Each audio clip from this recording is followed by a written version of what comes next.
Let's start with a pop quiz. True or false? When documenting a patient's chief complaint, you should always document exactly what the patient tells you. The answer? False. Many of you were probably taught the chief complaint is always what the patient tells you. This is usually true, but not always. The chief complaint should be the reason you are there treating the patient. In other words, why the patient needed an ambulance. This means you should never document none as the chief complaint or anything along those lines, such as none voiced. Let's say you're dispatched for a patient with an altered mental status. This patient is typically A&O times 4, and his wife called 911 because he suddenly seemed out of it and confused. Upon arrival, the patient is alert to person only. When you ask him what's wrong, he says, "Nothing, I feel fine." What should you document as the chief complaint? Altered mental status.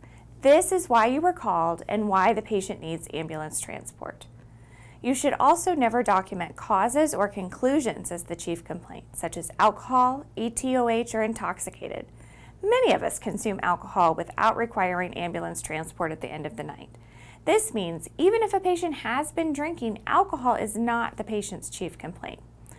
Obviously, the actual chief complaint will depend on the patient's condition, but it could be confusion, unconsciousness, vomiting, or many other possibilities. Alcohol may be the cause of those patient's symptoms, but it is not the patient's chief complaint. Documenting the chief complaint as the reason the patient requires an ambulance doesn't mean you ignore what the patient tells you or the circumstances that led to the patient's current condition. In our first example, you should document in your narrative that the patient stated he felt fine. You would then go on to explain the patient's symptoms and your assessment.